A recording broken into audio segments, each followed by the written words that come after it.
Olá, sejam bem-vindas a mais um episódio do Pode Protagonizar. Eu sou a Monique. Eu sou a Gabi. Eu sou a Marina. E hoje a gente está continuando a nossa segunda temporada, mas antes, vocês sabem que sempre tem aqueles lembretes. Sigam a gente no Spotify, no Instagram, se inscrevam aqui no YouTube. Os dados, eles são verdadeiros. Só metade de vocês nos segue e isso é um desrespeito. Então, por favor, a gente está esperando a inscrição de vocês e vamos para o episódio que é o que vocês querem que eu sei. Solta a vinheta.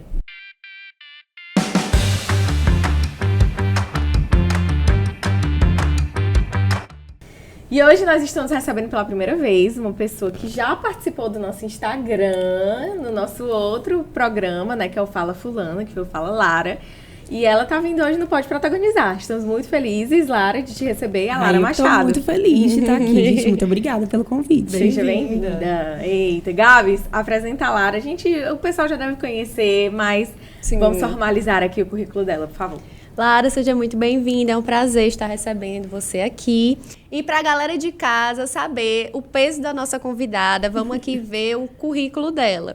Ela é advogada tributarista, consultora tributária da Ernst Young Brasil, mestranda em Direito no programa de pós-graduação na Universidade Federal do Ceará, professora do método Vício de um Estudante, embaixadora da Mulheres no Tributário.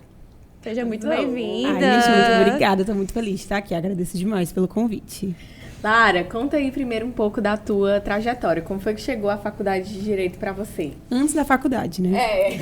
Gente, eu não consigo me imaginar não sendo advogada, não trabalhando na área do direito, mas eu acho que eu estaria mentindo se eu falasse que eu também não consigo me imaginar fazendo outra coisa. Eu sempre fui uma pessoa muito curiosa. Eu fiz turma ITA no colégio, então eu tinha vontade de ser muita coisa. Eu estava aqui falando com a Mari antes de começar a gravação sobre avião e eu sempre fui muito interessada por aviação, sempre pensava em ser engenheira aeroespacial. Eu sempre pensei em muitas coisas, mas gostava muito de história, de geografia e acabei enveredando para o direito, mas pensei em fazer psicologia, pensei em fazer jornalismo. Hoje eu não seria feliz não fazendo o que eu faço. Eu sou absolutamente apaixonada pelo que eu faço, me encontrei completamente na minha profissão, mas em outras vidas, eu aceitaria ser psicóloga, eu aceitaria ser economista, eu aceitaria ser médica, eu sou formada em Grey's Anatomy. Eu acho que é muito importante você conhecer a realidade, porque você ser bom em outras áreas, em física, em química, até torna você um advogado melhor. Perfeito. Com certeza. A realidade é múltipla. Em outros multiversos existem Laras, médicas, astronautas, autônomas, eu acho. Astronauta não ia conseguir. Astronauta demais. Eu acho que eu sou muito sociável, eu não ia conseguir ficar na nave, sabe? Eu também não. Eu já tive esse pensamento. Mas é engraçado que as profissões que tu falou que pensou foram as duas que eu também pensei. Tanto psicologia quanto jornalismo foram as profissões que eu vi ali como uma segunda opção. Mas também sou muito feliz no direito e acho, apesar de que psicologia, psicanálise, eu acho que eu ainda pretendo estudar para agregar, não para exercer. Pois eu gostava de física. Eu amava, gente. Amava. E aí você entrou na faculdade e logo de início algo te despertou, mas já foi pro tributário ou como eram as matérias? De início, a minha primeira paixão foi sociologia. Eu, na minha cadeira de Sociologia do Direito, tive uma professora, a professora Daniele Maia, e a gente foi, assim, amor à primeira vista, grupo de pesquisa, e foi onde eu comecei a me interessar pelas questões relacionadas à mulher. A gente tinha um grupo de pesquisa sobre violência doméstica, e estudos, até fui muito pro penal, de Lei Maria da Penha, os impactos, depois feminicídio, como é que eram os dados. Então, sociologia foi a minha primeira paixão, porque mesmo no tributário, mesmo eu estando na Ernst, que é um ambiente altamente corporativo, eu não abandono a função social que o tributo pode ter, que são as minhas linhas de pesquisa no mestrado, que envolve tanto o meio ambiente quanto a questão de gênero. Então, sociologia foi a minha primeira paixão. Depois, direito civil. Eu fui monitora de Civil 1, advoguei não, estagiei. Como estagiária, atuei em escritórios que eram da área civil. Estágio público também, defensoria, que é, por sinal, o único concurso que eu faria. Eu não me vejo nessa área de concurso, eu gosto muito de advogar, de lutar, de brigar, de fazer aquilo que eu acredito. E eu não que no concurso a pessoa não faça aquilo que ela acredita, muitas vezes ela pode fazer, mas muitas vezes ela também tem que fazer aquilo que o cargo impõe. Sim. Às vezes, um procurador tem que atuar em favor do Estado, mesmo que ele não concorde com determinada situação. E eu não conseguiria me imaginar fazendo isso. Mas tive todas essas oportunidades na faculdade, até porque como eu tenho uma família da área, eu queria ter certeza que eu escolhi a área por mim e não por qualquer outra pessoa. Então, o meu primeiro estágio com tributário já foi no escritório da minha família, porque e foi no último semestre. Antes, até eu chegar no último semestre, eu quis ir para TRT, defensoria, escritório mesmo na área civil, divórcio e anulação de casamento no tribunal eclesiástico. Testou tudo durante esse período. Eu quis testar tudo para que a minha escolha fosse certa, verdadeira, e não porque eu não tinha testado outras coisas, não por falta de opção, mas por escolha mesmo. Sim. E aí, o tributário acabou vindo. Eu fiz tributário na pandemia. Caramba!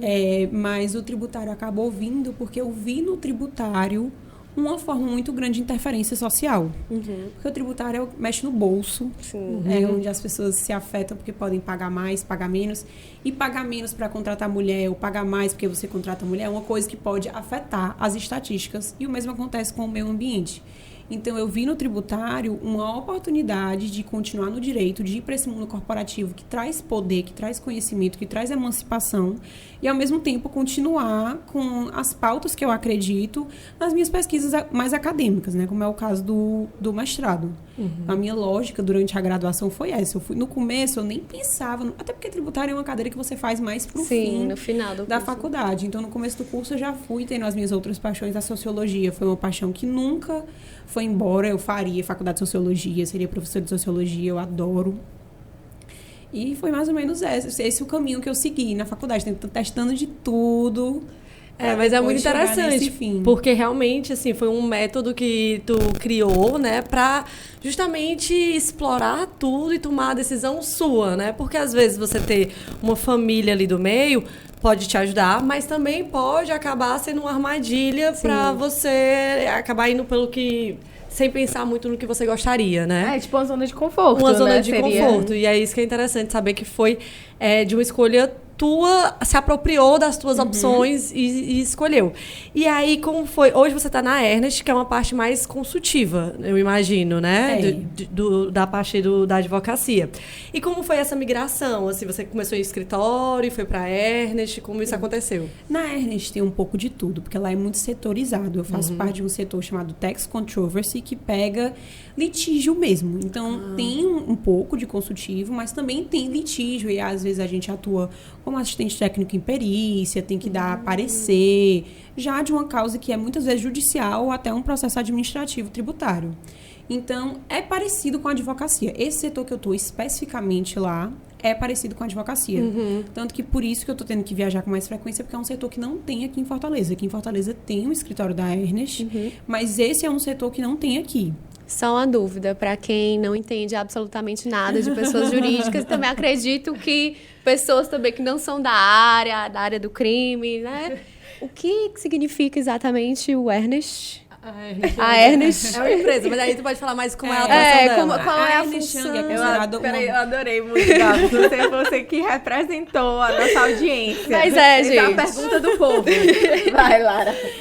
A Ernest é considerada uma Big Four. É uma das 4 maiores empresas do mundo de auditoria fiscal independente. Entendi. Então, é independente porque ela tem um respaldo.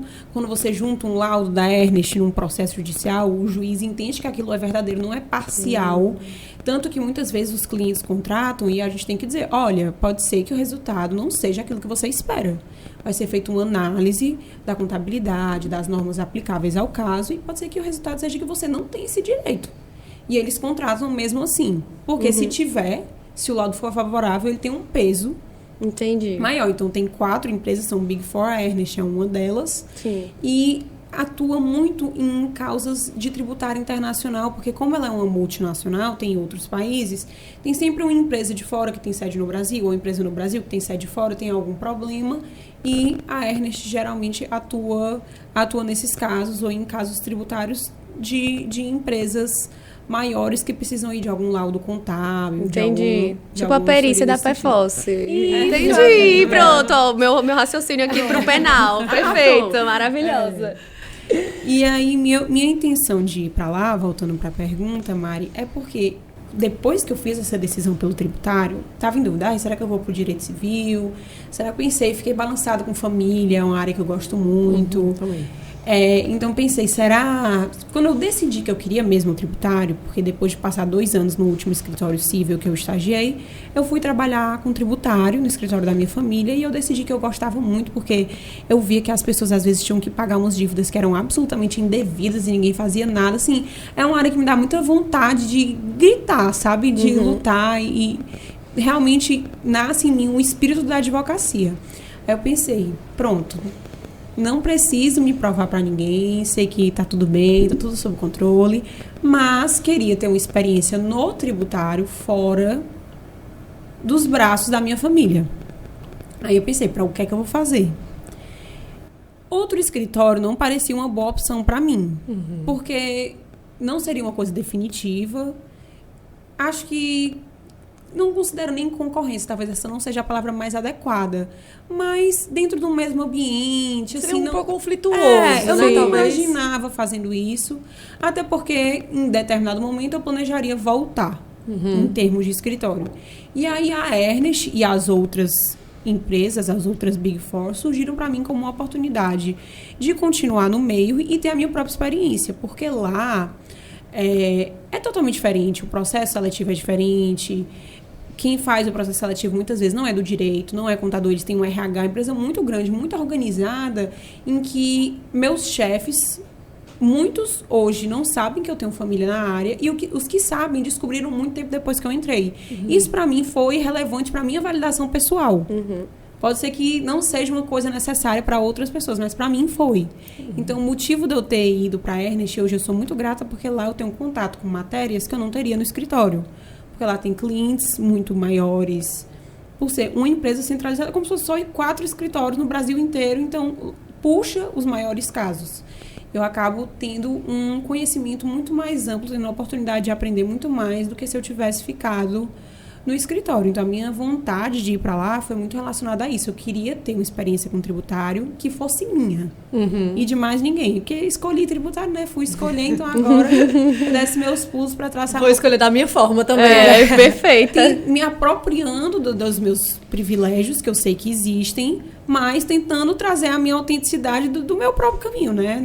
E de acordo com teus próprios desafios, né? Porque junto com... E é isso que eu fiquei pensando na tua fala, porque claro que existe, né, um privilégio aí, mas eu imagino que também com um peso muito grande, né? Que desde o começo deve ter vindo sobre você, justamente por essa questão ali da relevância que tem jurídica, né? Pelo menos aqui no mercado cearense também, da tua família. Mas aí você não se limitou também só a esse movimento da Ernest e você tem uma veia também acadêmica e de ensino muito forte, né? Como surgiu isso? Isso veio junto com a advocacia, desde a faculdade? Tu já imaginava assim? Desde a faculdade eu já imaginava assim.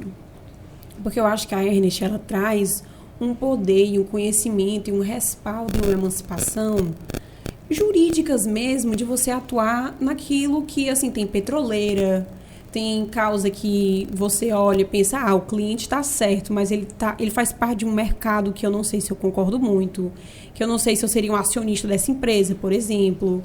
E no mestrado eu tenho total liberdade para dizer aquilo que eu quero. Criticar também. Para criticar. Não é a Ernest é um espaço perfeito e maravilhoso e eu adoro trabalhar lá. Mas não é um espaço em que eu vou discutir teses doutrinárias. É um espaço em que eu vou olhar a jurisprudência, o que está sendo aplicado, vou olhar a legislação.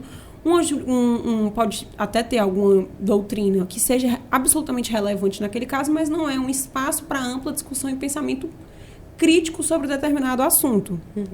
Então, o mestrado serve muito para isso, principalmente porque no mestrado eu posso me apropriar dessas pautas ambientais e de gênero e dessa interferência com o tributário que não é muito vista no ambiente corporativo, né? Só que, ao mesmo tempo, eu acho que por eu estar no ambiente corporativo, eu tenho mais facilidade de tratar dessas pautas do que se eu não tivesse. Então, eu entendi que a combinação seria a melhor escolha. E o melhor, lá na Ernest, eles têm o híbrido. Então, eu tenho que viajar em alguns momentos, mas em outros eu fico de home office e foi muito tranquilo. Quando eu disse que eu queria fazer mestrado, eles adoraram, porque isso lá é muito valorizado. E eu, na hora da minha aula, eu não trabalho, lá é SLT, o regime, então é tudo regularizado, mas eu só bato meu ponto quando a aula acaba, nos dias que eu tenho aula. Então, veio como um combo perfeito. Perfeito. E qual a tua área exatamente de concentração na pesquisa do mestrado? Assim, o que é que tu pesquisa efetivamente? Na graduação, eu pesquisei mais sobre tributação e gênero. E no mestrado, eu migrei para tributação e meio ambiente. Sim. Porque a tributação e meio ambiente veio muito forte com a reforma, é um tema de ontem.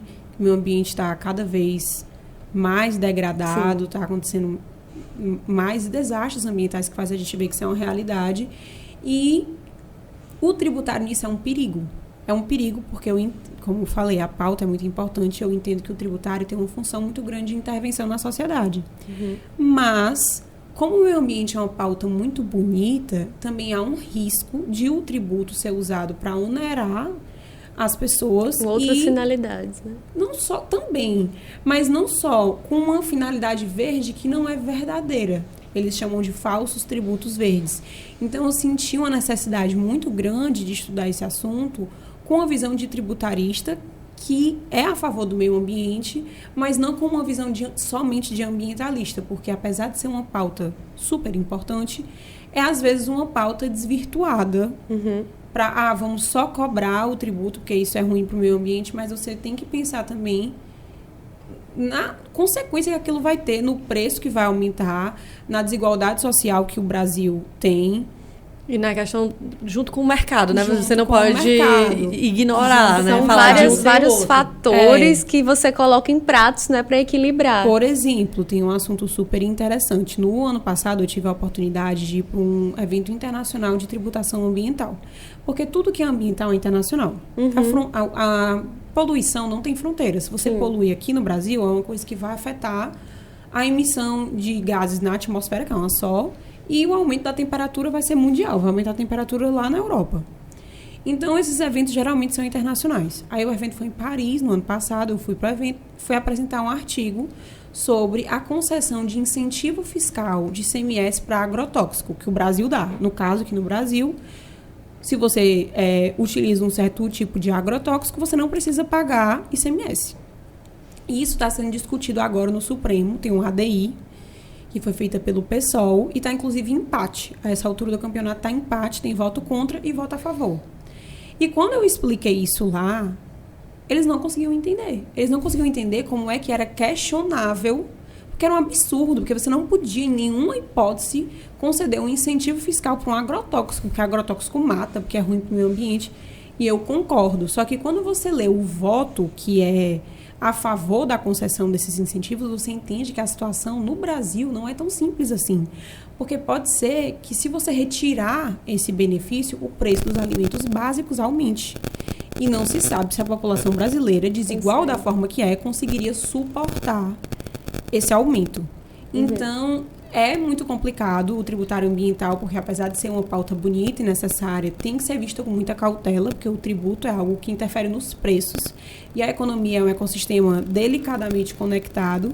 E foi por isso que surgiu a minha vontade de, no mestrado, fazer pesquisas sobre isso. Legal, muito interessante. Né? Porque e uma visão que às vezes a gente realmente não para pensar, como não dá para você realmente pensar, por exemplo, o meio ambiente, ignorando a questão social, ignorando as desigualdades e tudo isso, porque existe uma relação, né, inevitável entre isso, muito interessante. E é uma pauta que precisa muito de estudo mesmo, porque é muito fácil você se apropriar desse assunto para ganhar palco político, né? Para ganhar palco e, enfim, criar um buzz ali em cima da destruição. E a gente, às vezes, a gente está vivendo aqui na correria, nem lembra que o meio ambiente existe, nem lembra de que forma a gente está impactando ele, sendo que a gente está inserido nisso. As gerações futuras que vão sofrer com isso. Exatamente. O último episódio da primeira temporada foi com a Bia, que trata muito sobre isso, a Bia Azevedo. Sim. E realmente a gente se tocou naquele ponto que são coisas que a gente não presta atenção. E agora a gente vem para outro nicho que a gente não presta,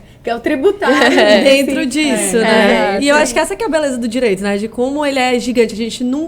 A gente pode conversar com todas as advogadas que atuam aqui no Ceará, e a gente não vai esgotar... Sempre vai trazer uma novidade, né? O âmbito de atuação que é possível dentro do direito, né? E sabe qual é a parte mais interessante? Porque o tributário ambiental, apesar de você ter que ter cuidado, é uma pauta que precisa para ontem.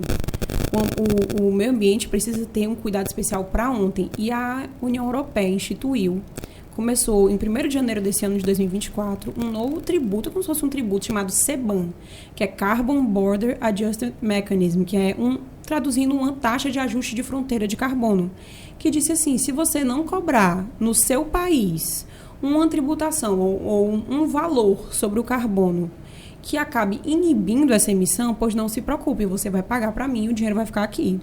E a União Europeia fez isso porque eles estavam fazendo um mercado de carbono regulado, eles estavam tributando de forma mais pesada as empresas poluentes, eles estavam onerando de forma mais pesada as empresas poluentes, e as empresas disseram, tá bom, tchau. Vai sair de lá. Tchau, foram para a China, foram para a Índia, produziram na China e na Índia, emitiram o gás carbônico do mesmo jeito que foi para a mesma atmosfera que está no céu de todos nós, e os produtos voltaram para a União Europeia mais baratos. Então, eles perderam mercado, eles perderam mão de obra, eles perderam arrecadação, e agora foi criado o CBAM, que foi uma solução genial para sanar esse problema. Então, é uma imposição mundial. O tributário ambiental não é mais uma questão de eu quero ou eu não quero enquanto Brasil. É uma coisa que toca até na soberania de cada um dos países. No caso, esse CBAM, né? Ele seria como um tributo internacional, no caso? É na exportação. Quando você exporta para a União Europeia, quando entra lá... Quando por desembaraço aduaneiro deles. Entendi. Ele vai, quando for pro continente da Europa, na verdade não é o continente, foi a União Europeia, né? Então são os países que são parte da União Europeia. Para entrar lá e ele ser vendido dentro da União Europeia, ele vai ter que ter essa taxa para que o preço seja igualado com os produtos que são produzidos dentro da Europa. Entendi. Com essa oneração. Entendi. E Lara, você falou que na graduação você pesquisava também muito em relação à tributação e gênero. Então, a gente tem um quadro aqui que é chamado Data Gabs, que é o meu quadro, que a gente traz algumas notícias, alguns dados estatísticos, alguns dados acadêmicos, que é justamente para debater, assim, algum assunto de uma área que a convidada, né, geralmente atua.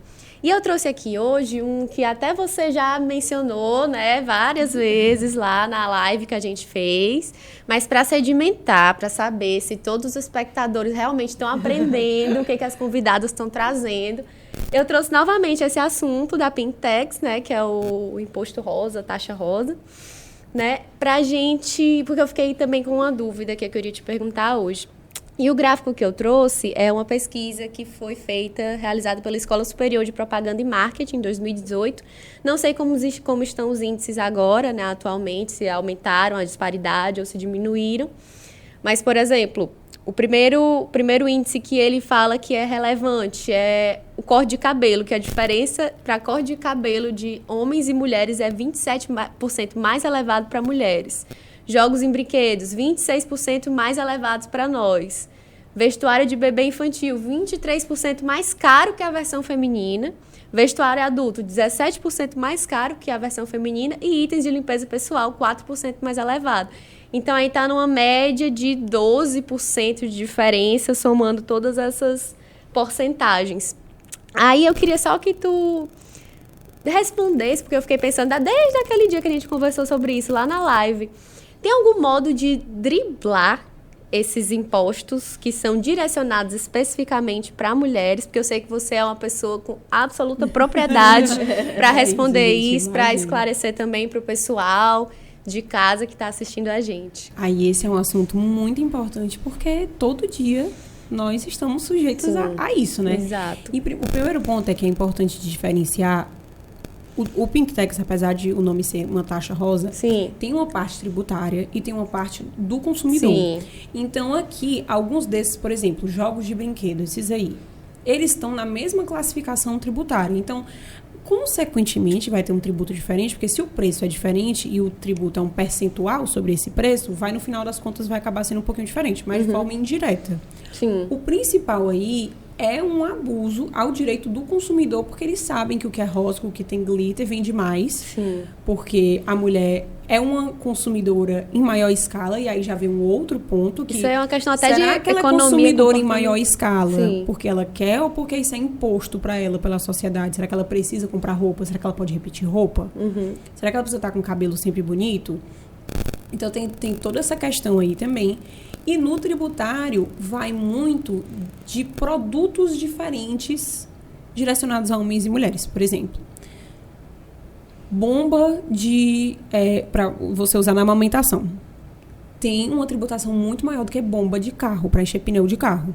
Então, aí é que o tributário entra mais forte, porque no tributário tem um princípio chamado princípio da seletividade, que faz com que na tributação sobre o consumo, teoricamente, aqueles bens que são considerados supérfluos tenham uma tributação mais elevada para se chegar a uma justiça fiscal. Só que a seletividade é usada de maneira absolutamente equivocada no Brasil, tanto que agora teve que vir um julgamento para dizer que não se podia colocar uma alíquota elevada para energia elétrica, porque os estados aproveitavam a energia elétrica, que é uma coisa que todo mundo usa, para arrecadar e botar uma alíquota lá em cima. Então, em razão disso, no tributário tem muito problema com o Pink Tax nesse sentido, de produtos que são diferentes. E a forma de driblar é pressão legislativa, porque hoje em dia eu acho que a grande parte dos problemas está ligado à representatividade política. Então, se tivessem mais mulheres no Congresso, se tivessem mais mulheres na Câmara, no Senado, isso seria pensado, porque o problema é que isso não é nem pensado, eles nem imaginam, eles nem cogitam, para eles isso não é um problema. Se você não está lá, quem é que vai falar por você?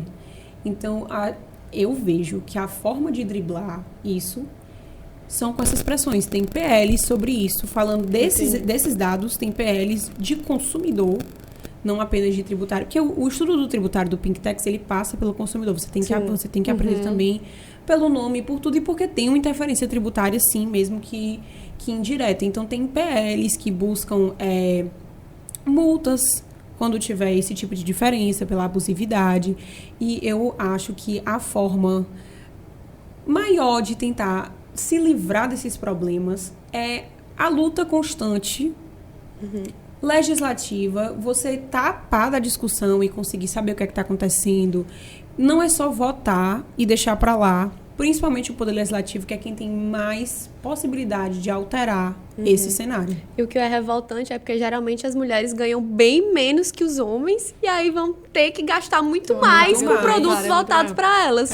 E realmente, assim, essa solução, né, essa proposta de solução no sentido de uma representatividade dentro do Congresso, né, dentro do Legislativo, me parece ser, de fato, assim, o caminho mais acertado que a gente tenha para ter uma esperança em relação a isso, porque se o problema está também nessa vertente, nessa raiz mais profunda, até num conceito mesmo do que é essencial e do que não é, a gente precisa que seja alguém que sente na pele o que é essa essencialidade e o que não é dentro de determinados produtos.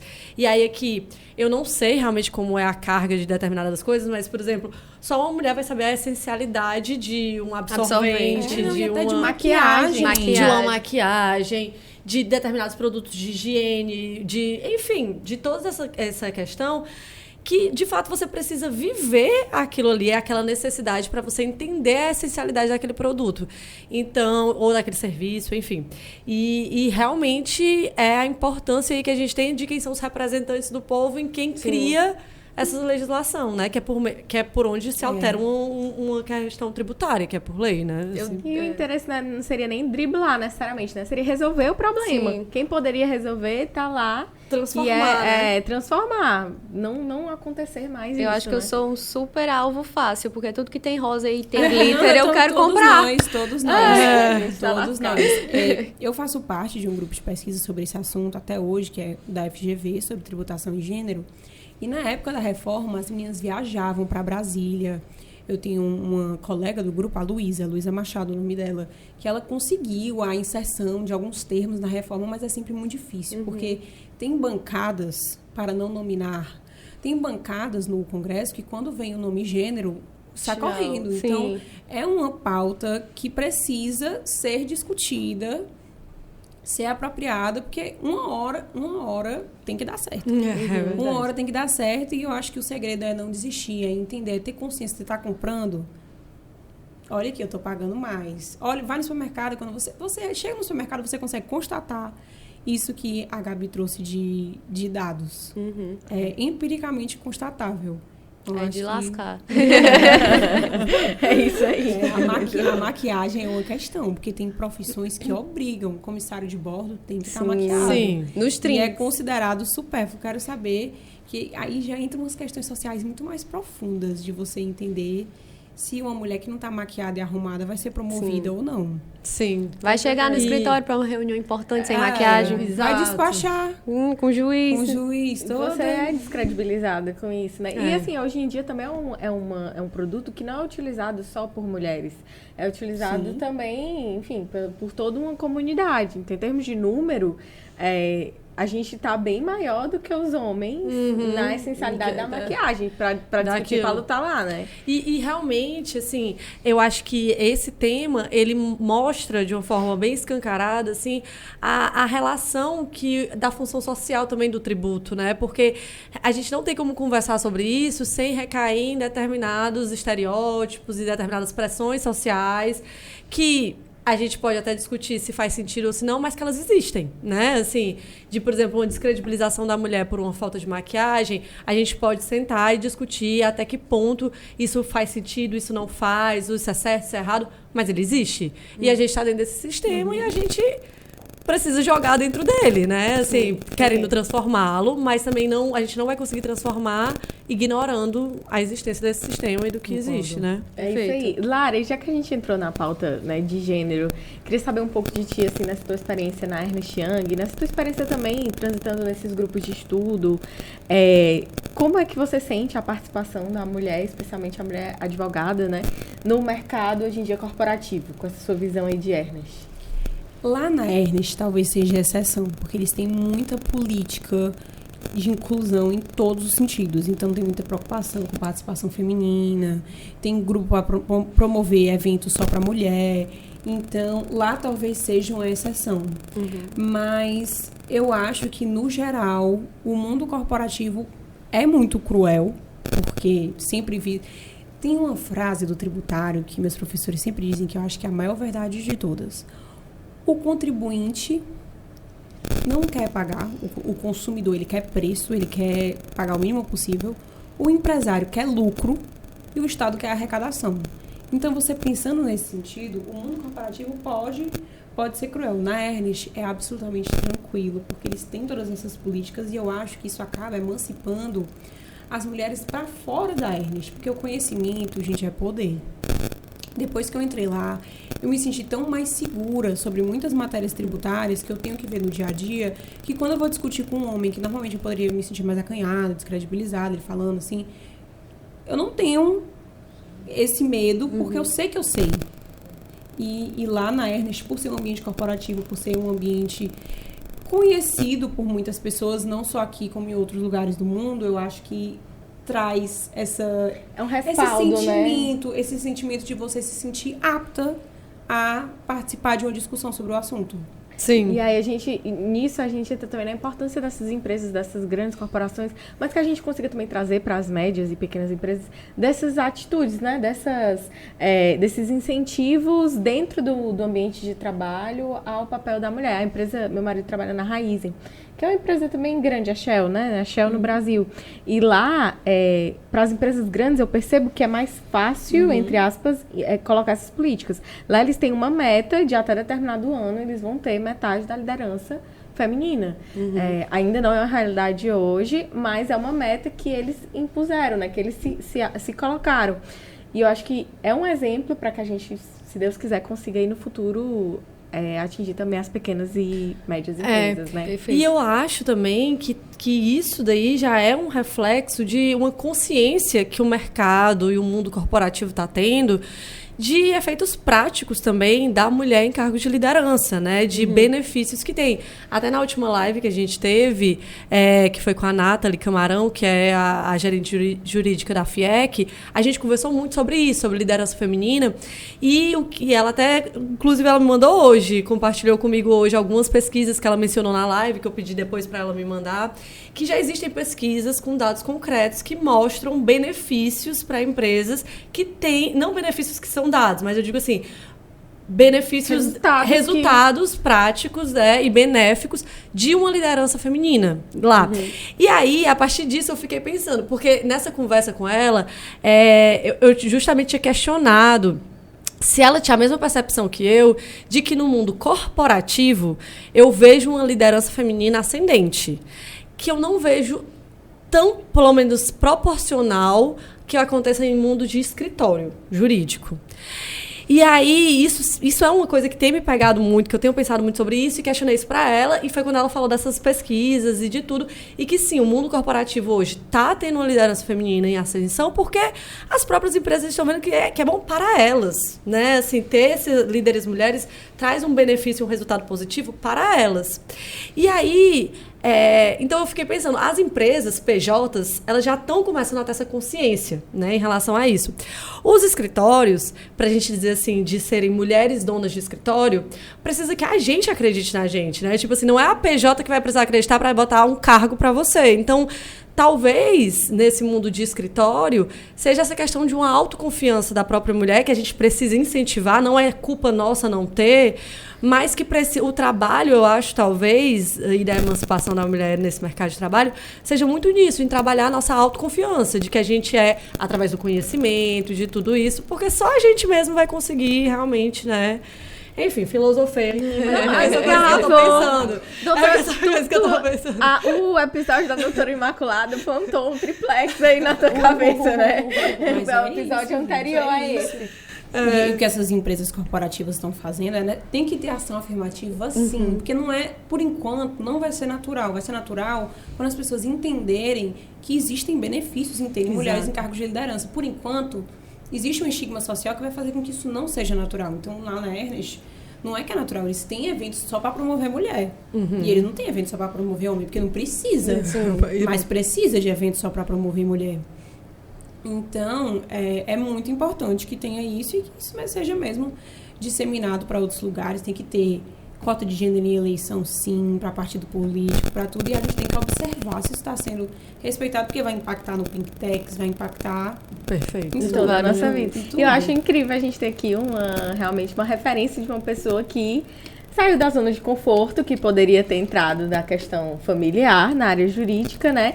E foi para esse ambiente que deu confiança. Então, meninas, estudantes de direito que estão aqui, as suas alunas, seus alunos, tomem a Lara como referência. Total. E nesse assunto, eu queria saber, porque a gente até agora não perguntou nada sobre a família. Qual foi a influência da sua família? Existiu lá alguma briga entre vai ser tributário, vai ser eleitoral? Como foi? Nós somos alunos dos seus pais, alunos dos seus pais. De ambos. Não, eu fui só da mãe. Tu foi só da mãe? Não, eu fui de maravilhosa. Pontual. As aulas dele eu não fiz cadeira com ele, não. Eu fiz no mestrado, epistemologia. Perfeita. Ai, é muito boa. Direitos fundamentais do contribuinte. Tu vai ter aula com teu pai, então? Eu tô tendo agora esse semestre. Tive hoje de manhã. Olha aí. E como é? Muito diferente? Não, né? É de boa. Não deve ser diferente. diferente. A gente discorda em muitos pontos. Ah, é? Ah, legal. No carro já. Amor, esse texto aqui não tá com nada. Né? Adorei. Mas qual foi a influência deles, assim, no geral? Olha, por incrível que pareça, eu acho que a influência foi o exemplo. Porque nunca foi uma influência falada. Tanto que meus irmãos entraram agora no UFC, eles estão no S0, porque eles vão começar no próximo semestre, os dois fazendo direito, na mesma turma. Mentira. Não vão se suportar mais. Eles são gêmeos, né? Eles tiraram a mesma nota no Enem, só que eles fizeram provas muito diferentes. Mulher, muito gêmeos. Um foi muito melhor na redação, o outro foi muito melhor em matemática. No final das contas, Deu a mesma coisa. a nota deles foi 2 décimos de diferença e eles entraram um atrás do outro. Arrasou. E todos eles, assim, um gosta muito de direito internacional, o outro gosta muito de economia, ele é muito ligado em bolsa de valores, essas coisas. Inclusive, quando eu comecei a trabalhar, eu contratei eles, R$50 por mês, para cuidar do meu dinheiro, dizer o que é que eu tinha que fazer, olha, compra essas ações aqui, tudo. Eu amo. Então, eles entendem bem, né? Ele fez um curso, tirou uma certificação aí para poder ser corretor de investimentos. Eu até hoje não entendo nada. Eu me interesso, mas eu passou entender. a pandemia estudando sobre isso e virou isso. Mas eu quero dizer assim, eles acabaram fazendo direito, mas... E pra eles eu vi. O meu podia não lembrar, podia não sei. Mas meus pais nunca falaram nada em casa no sentido assim, faça direito, não faça direito. Faça o que você quiser. Só que acho que vendo as discussões, eu me interessava, né, pelo que eles faziam. E apesar de eu ter me interessado pela turma ITA, eu só gosto de engenharia, mas não sou boa em matemática, física e química. Acho interessante, assim, o máximo, mas... não é a minha área, eu sou de humanas. Então, eu fui enveredando para essa área e cogitei psicologia, cogitei economia. Mas comecei... Tem muito livro na minha casa. De vez em quando eu pegava uns, assim, A Luta pelo Direito. Um livro que não tem um... Genérico, né? Genérico, assim. E ia lendo. E acabou que não pode... Teve uma influência, mas a influência foi do exemplo. Não foi uma influência de imposição ou influência falada. Tanto que meus irmãos estão aí e eles... Eu não sei se eles vão enveredar pro tributário, porque um é totalmente internacional, ele passa o dia... Eu sei tudo que tá acontecendo no mundo por causa dele. Ele falou, não, porque a França tá em guerra com a colônia lá da Oceania. Você sabe, ele fala tudo. Coisa que não passa no jornal. Não, teve um evento na UFC agora, deve estar com umas 2 semanas, 3, que o Ciro tava lá falando sobre algum assunto. Aí ele perguntou pra plateia quem era o primeiro-ministro não sei onde. Aí eu só vi uma voz gritando, tá. E eu longe, né? Eu pensei, gente, isso é meu irmão. Aí 2 minutos depois ele fez outra pergunta. E o primeiro-ministro não sei onde? Aí meu irmão, não, tá. Eu ainda não tinha certeza que era ele, né? Aí o Ciro pegou e disse assim, não, mas é o mesmo menino, não vale. Ou seja, só uma pessoa desse auditório todo sabe. Aí eu mandei um WhatsApp pra ele, falei, e isso é tu? Ele disse, eu falei, quer carona pra casa? A gente foi embora junto. Então, assim, são treinados em coisas diferentes, né? Mas eu acho que foi uma coisa que a Mari disse, a gente pode ter 1000 convidadas aqui, nunca vamos conseguir esgotar a matéria do direito. Acho que essa é a beleza do direito, porque você fazer direito é uma coisa muito ampla. Eu tenho amigos que fazem direito e atuam em uma coisa que eu não ia saber fazer nunca. Com certeza. Então, eu acho que... Eu pensei muito nisso também. Eu vou ter... se eu gosto de esporte, eu posso ir para a Justiça Desportiva, ir lá trabalhar, agenciando, cuidando da vida jurídica dos atletas.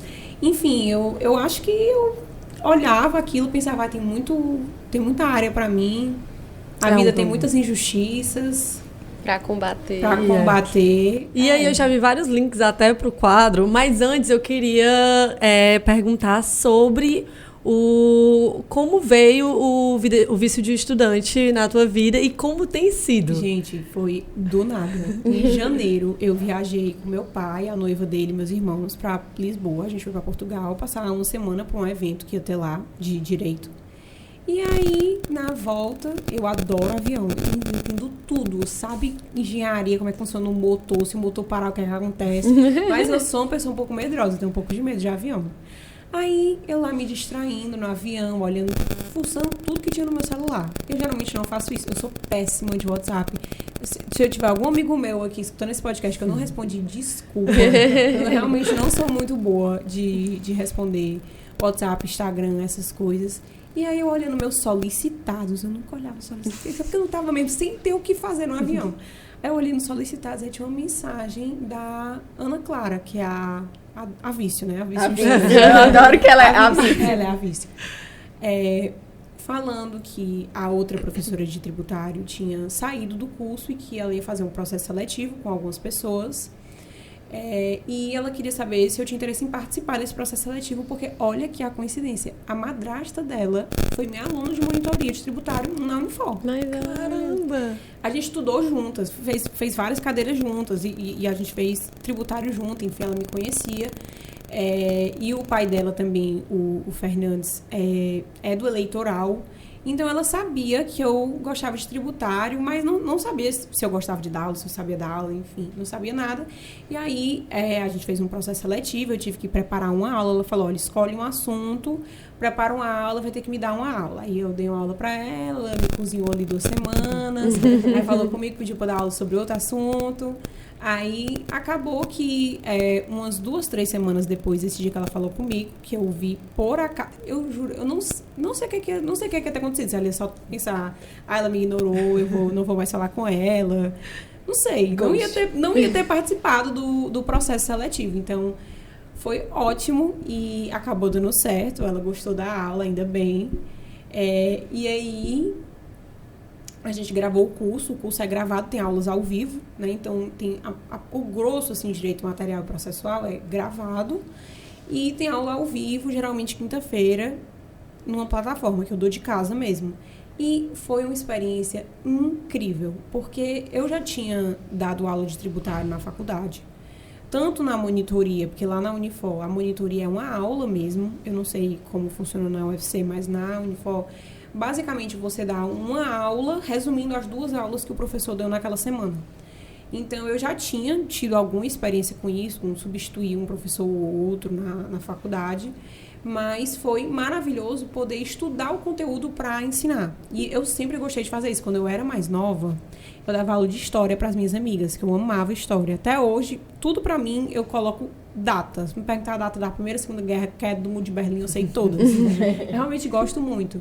E aí, teve um dia que eu gravei um vídeo para uma amiga minha, que estava com dificuldade em história, desenhei uns bonequinhos lá e tudo, gravei o vídeo. E aí eu fui pro reforço de física. Tava no DNA, que era um reforço de física que tem aqui. Pronto, também. Eu fui e eu tava. Quando eu sento na cadeira do DNA... Você estudou no Cristos? Estudei no Cristos. Ah, então é por isso. Todo eu lá no também. DNA, sentada na cadeira, esperando chegar o professor de física. Quando eu começo a escutar a minha voz, eu falo... Era um menino aleatório vendo um vídeo da aula que eu tinha enviado pra minha amiga. Enviou pra alguém que chegou nesse menino que estudava no Cristo também. Lá no DNA tinha muita gente do Cristo. E tava lá, o menino vendo a minha aula. Então sempre foi uma coisa que eu gostei muito de fazer. E eu gosto muito de tributário. Eu quero que as pessoas gostem também, mas ninguém gosta. Não, a isso é um problema. A minha dupla de aula, a Marina, o nome dela é Marina, ela fala que a gente é desaplaudida.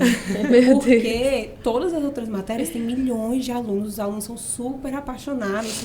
E no tributário... O pessoal escolhe trabalho. A primeira é trabalho, penal, constitucional. Adoro constitucional, mas... Eu gosto de tributário, e aí eu queria que as pessoas gostassem. Eu falei, é minha oportunidade de tentar fazer as pessoas gostarem. Aí quando era imposto de importação, eu falava, gente, bora lá comprar na Shein aqui. Fato gerador de imposto de importação ao vivo, www.shein, Shopee, onde você quiser. Então, foi muito bom. E estudar para ensinar é diferente, porque você tem que ter certeza de tudo. É uma responsabilidade muito grande. Eu tinha pesadelo com alguém errar uma questão na OAB por minha causa de ser processada. Então, eu levei muito a sério. Eu ia dormir escutando o CTN. Lá no YouTube, você pode botar o CTN, um robô fica lendo. O Código Tributário Nacional, fica um robô lendo. Aí eu ficava escutando para decorar todos os artigos. E acaba que isso me ajudou na Ernest. Isso me ajudou... em todos os âmbitos da minha vida, porque você tem mais, quando você tem segurança da base, discutir aquilo que é mais complexo,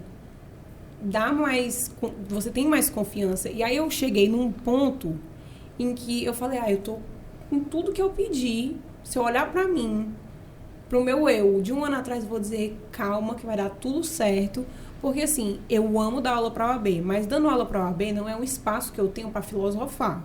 Porque o aluno precisa saber aquilo que vai cair na prova.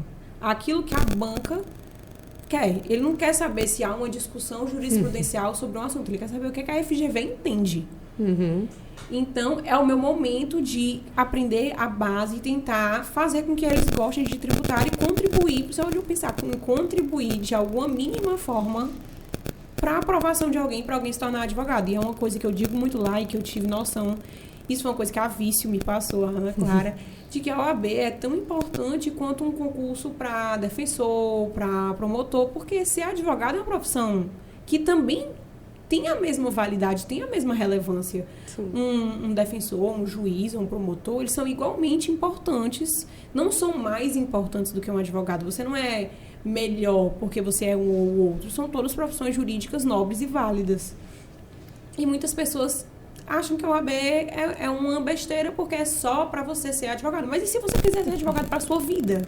Se essa for a sua intenção, se você não quiser, por acaso, fazer concurso, é a prova da sua vida, é a prova da sua profissão. Então, me ajudou muito ter essa perspectiva e aprender da base, tentar contaminar as pessoas com tributária. No terminal eu falo, gente, tributária é massa. Ninguém acredita. É um trabalho difícil, né? Você convencer as pessoas. Ainda falta ser contaminado. Eles são bem adeptos, eles adoram. Mas na primeira fase tem uns comentários assim lá na plataforma. Professor, eu adoro você. O problema é a matéria que você...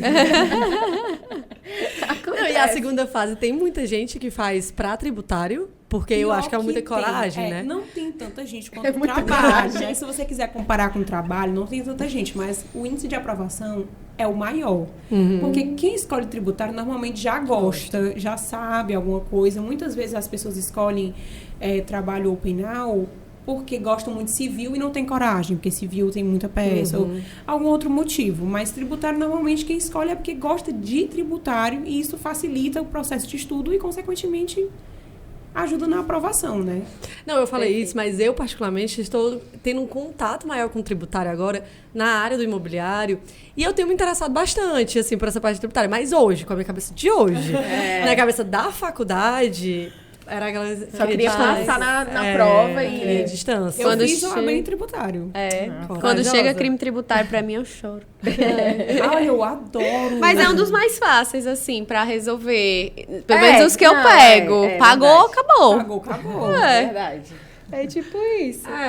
Por essa lógica. Pensando pelo que eu sei dos crimes que você pega, amiga, realmente é mais fácil mesmo. Não, legal. E aí agora eu vou puxar já, que a gente já tá se encaminhando pro final. E aí que é um momento mais leve, que é o quadro de Nem Só de Juridiquês Vive uma Advogada.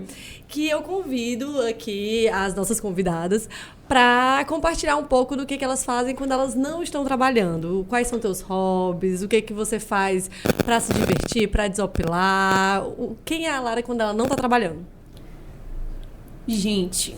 Essa pergunta é uma pergunta difícil e fácil ao mesmo tempo, porque hoje eu tô com um pouco de dificuldade de não trabalhar. Mas é uma fase. Mas assim, coisas que eu não abandono. Em outra vida, eu era atleta e artista. Sabe, eu adoro ler livro, porque eu sinto que eu tô vivendo a vida da pessoa do livro, eu me satisfaço. Mas eu toco piano desde pequena, desde os 4 anos até hoje. E hoje eu dou umas faltadas, minha professora me manda um WhatsApp toda terça-feira, cadê? Vem hoje? Ela já sabe que pode ser que não, depende dos prazos do dia. Mas toda semana eu tenho uma aula de piano até hoje, regular. E fiz dança durante a minha vida inteira. Agora que eu tive que trocar a dança pela academia, porque a dança tem um horário fixo, né? Você tem que estar lá toda segunda e quarta, 6 horas. Aí tem ensaio.